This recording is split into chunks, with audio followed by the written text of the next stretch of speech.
আপনাকে কেউ কি শিখিয়ে দিবে যে অন্যায় করা মহাপাপ? আপনাকে কি দেখিয়ে দিবে নারী দর্শন করা মানে মহাপাপ? তো এত কিছু আপনার বিবেক বুদ্ধি রয়েছে, এত কিছু দেখা জানার পরেও যারা এই ধরনের কাজগুলো করছেন তারা কি আসলেই বুঝেন না? বুঝেন, যথেষ্ট বুঝেন, এবং আল্লাহ পাক তাদের যথেষ্ট মেধা বুদ্ধি দিয়েছেন। তো তারপরেও তাদের দৃষ্টিশক্তি ঠিক ওই দিকেই। কারণ শগুনের চোখ যখন ভাগাড়ের দিকে থাকে, কোথায় শগুন আকাশে ওড়ে আর ভাগাড়ে মানে যখন শগুন পড়ে থাকে, মানে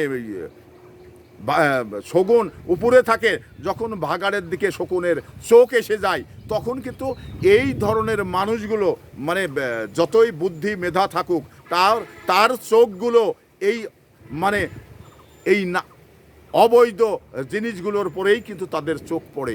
তো এই জন্যেই বলেছে যে শগুনের চোখ ভাগাড়ের দিকেই পড়ে।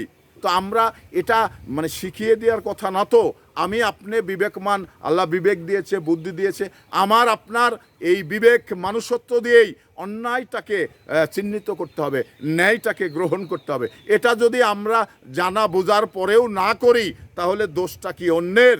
না, দোষ আপনার।